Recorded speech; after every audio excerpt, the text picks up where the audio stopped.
All right, minis, grab your snacks and get comfy because this one is gonna make you so mad, like genuinely heated. I'm still not over it, and I already know how it ends.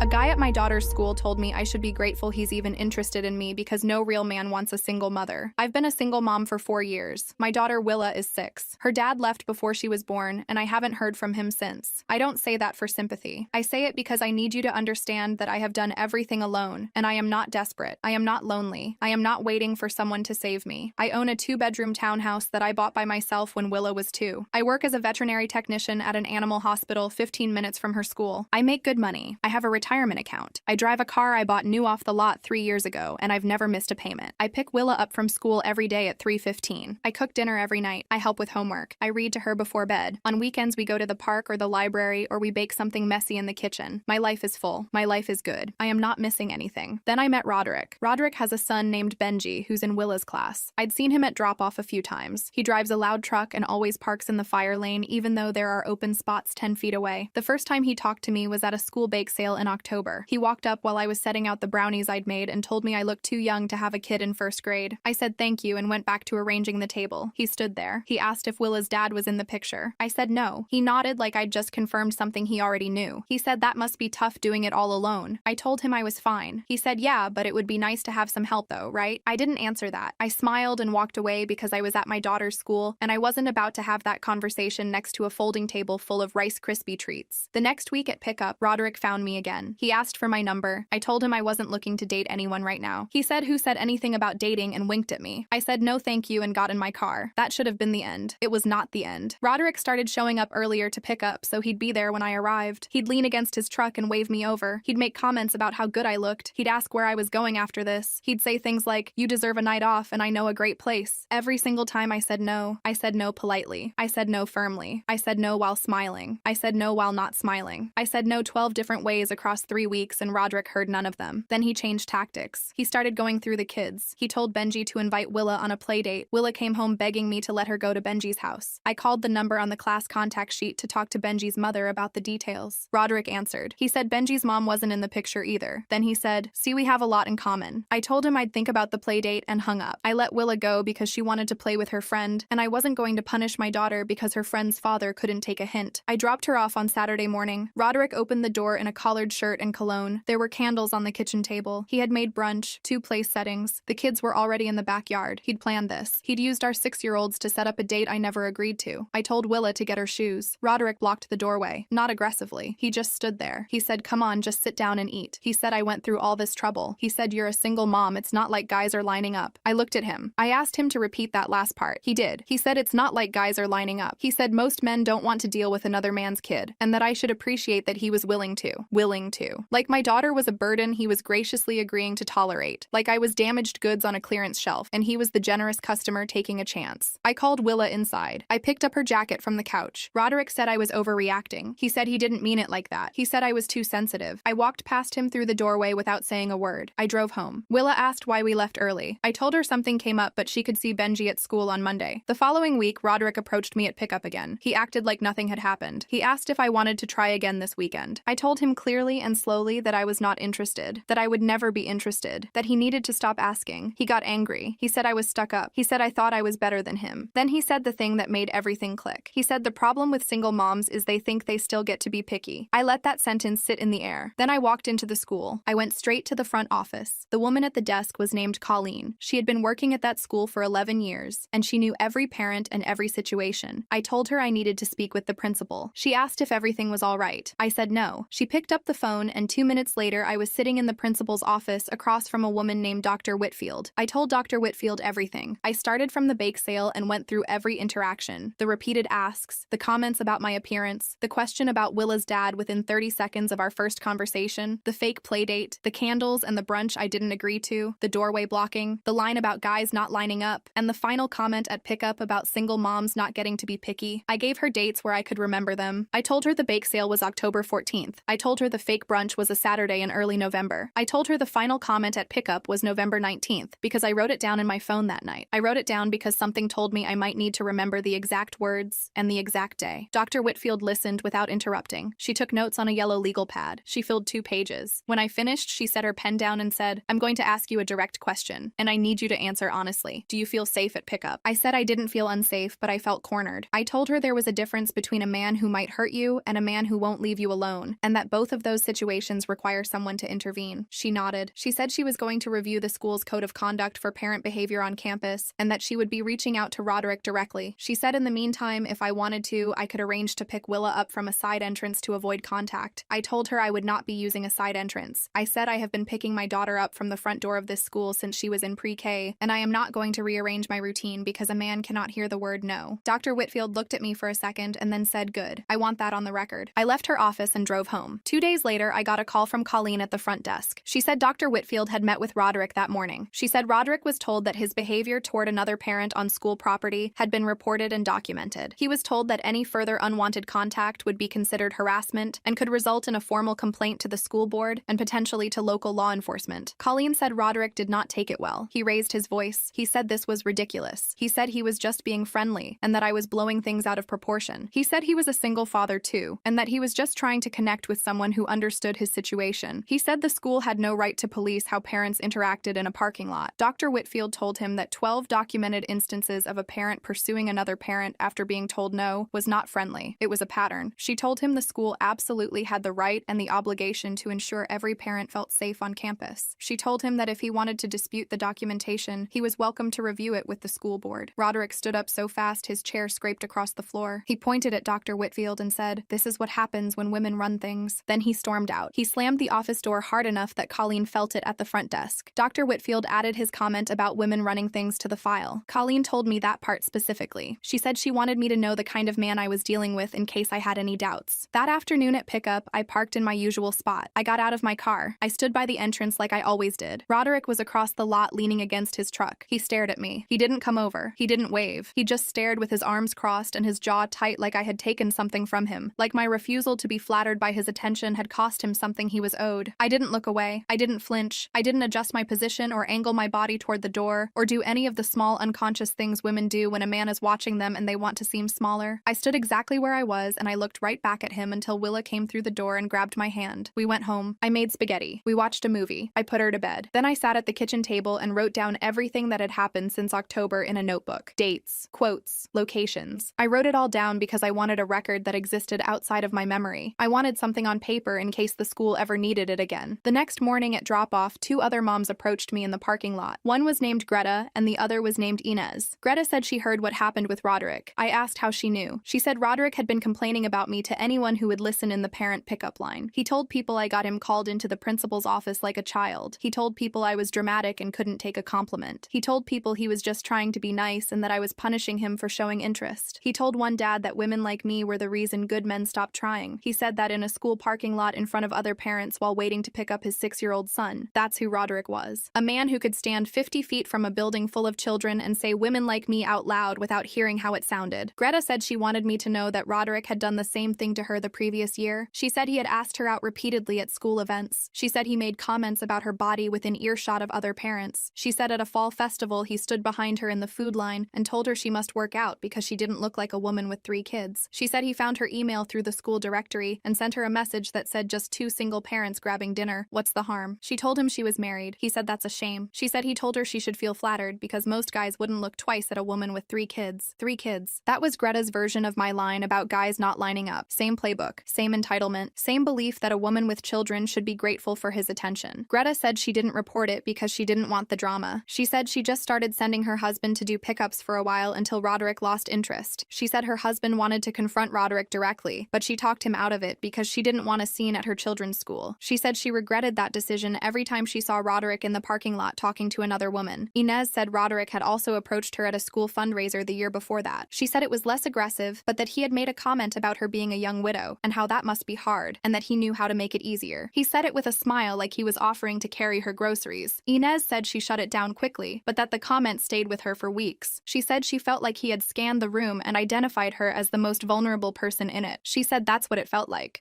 being selected. 3 women, 3 years, same man, same approach. He identified mothers who he believed were vulnerable, single, widowed, overwhelmed. He targeted women he thought were too exhausted or too grateful to say no. And when they did say no, he reframed it as their problem. They were stuck up, they were dramatic, they were too picky. The refusal was never valid because in Roderick's mind, a woman raising children alone didn't have the standing to refuse. I asked Greta and Inez if they would be willing to report their experiences to Dr. Whitfield. Greta said yes immediately. Inez hesitated. She said she didn't want to relive it. I told her I understood and that there was no pressure. Then Inez said, actually, yes. She said if Roderick was still doing this after 3 years, then her staying quiet hadn't protected anyone. It had just delayed the next woman's turn. She said she'd rather be uncomfortable for one afternoon than let him do this to someone else. The 3 of us went to Dr. Whitfield's office together during morning drop-off. We each told our story separately. Dr. Whitfield documented everything. She said with 3 independent reports spanning 3 school years, the school had sufficient grounds to escalate the matter. She said she would be consulting with the school board and that Roderick would be receiving a formal written warning. She also said that depending on the board's assessment, he could face restricted access to school property, meaning he would be required to stay in his vehicle during pickup and drop-off and would not be permitted to approach other parents on campus. She thanked us for coming forward. She said most people don't. She said in 11 years as a principal, she had dealt with parent conflicts dozens of times, but that formal harassment complaints from multiple women about the same individual were rare because most women did exactly what Greta did. They adjusted their own behavior to avoid the man instead of asking the institution to address his. She said that shouldn't be how it works and that she was glad we were changing that. Greta cried a little in the hallway after we left. She said she felt stupid for not saying something sooner. Inez put her arm around her and said, "You're saying something now. That's what matters." I didn't cry. I was too focused on what came next. 2 weeks later, the letter was sent. Roderick received a formal notice from the school board outlining the complaints and the behavioral restrictions. He was told that any further incidents would result in a full campus ban and referral to the authorities. I know this because Colleen told me. She wasn't supposed to, but she did, and I appreciated it. Roderick pulled Benji from the school within the month. He didn't tell anyone he was leaving. He just stopped showing up. The truck disappeared from the fire lane. His name was removed from the class contact sheet. Colleen confirmed that Benji had been withdrawn and transferred to a different elementary school across the district. She said Roderick listed the reason as personal preference. Personal preference. Not I harassed 3 women at this school and got formally reprimanded by the board. Personal preference. Willa came home one day and said Benji wasn't in her class anymore. She was sad. I let her be sad because that was real and she was allowed to feel it. I told her that sometimes friends go to different schools and that it doesn't mean they can't be friends. She asked if she did something wrong. That question broke my heart. I got down on her level and told her she did absolutely nothing wrong and that sometimes grown-up things happen that don't have anything to do with kids. She accepted that the way 6-year-olds accept things, quickly and completely. She asked what was for dinner. The weeks after Roderick left were quiet in the way I had wanted them to be all along. I pulled into the parking lot at 3:10. I stood by the entrance. I talked to Greta about her weekend and Inez about her garden and another mom named Paulette about the school's spring recital. I collected Willa and her backpack and her latest crayon drawing and we drove home. Nobody followed me to my car. Nobody leaned against a truck waiting for me to walk past. Nobody told me I should be grateful. The parking lot was just a parking lot again. It was the place where I picked up my daughter, not a place where I had to calculate my route to avoid a man who couldn't hear no. Inez told me one afternoon that she had started doing pickups herself again instead of sending her mother. She said she hadn't realized how much of her routine she had adjusted around Roderick until he was gone. She said it was like removing a piece of furniture that had been blocking a hallway for years. Suddenly the space was open and you couldn't believe you had been squeezing past it for that long. 3 months after Roderick transferred Benji, I ran into him at a grocery store. I was in the cereal aisle with Willa. He came around the corner with Benji. Willa's face lit up. She said Benji and ran over and hugged him. The 2 kids immediately started talking like they hadn't missed a day. Roderick and I stood 6 feet apart in the cereal aisle saying nothing. He looked different, thinner, tired. He watched the kids for a moment and then looked at me. He said, "I owe you an apology." I didn't respond. He said I was out of line at the school and I know that now. I asked him what specifically he was apologizing for. He said for being pushy. I said that's not what you did. He looked confused. I said you didn't just pursue me, Roderick. You used our children to manufacture access to me. You set up a fake playdate with candles and brunch to trap me in your house. You blocked a doorway when I tried to leave.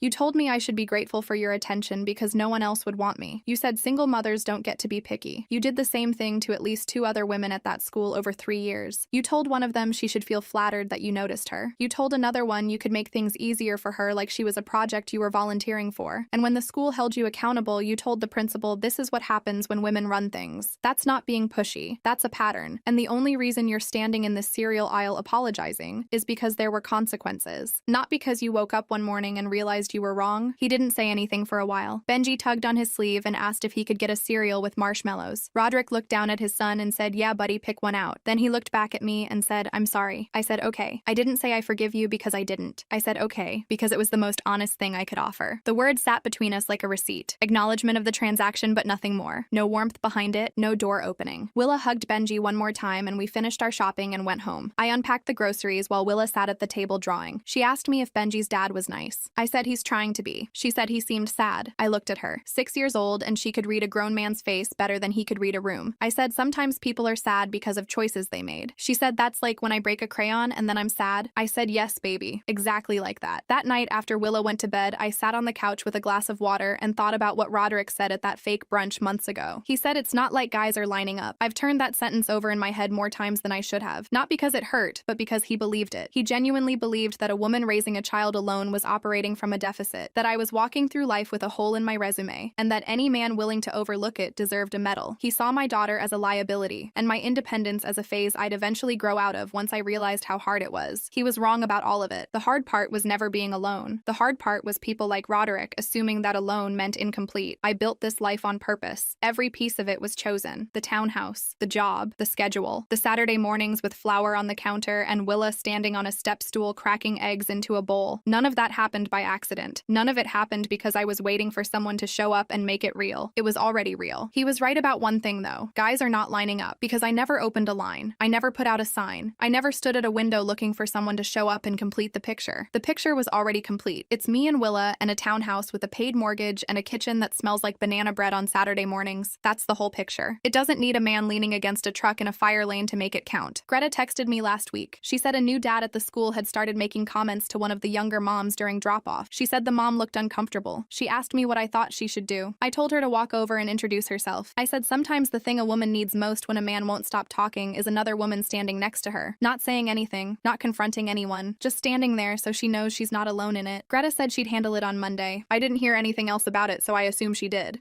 The fact that he did this to 3 different women over 3 years and nobody said anything until she did is exactly why speaking up matters. And the way he stormed out of the principal's office talking about this is what happens when women run things. Like, baby, that's exactly what should happen when women run things. Accountability. But for real, the ending got me. She's sitting on her couch at night and she's like, guys aren't lining up because I never opened a line. The picture is already complete. That's queen energy right there. I'm sorry. And little Willa comparing it to breaking a crayon, honestly, that child is wise beyond her years. Anyway, minis, thank you so much for watching.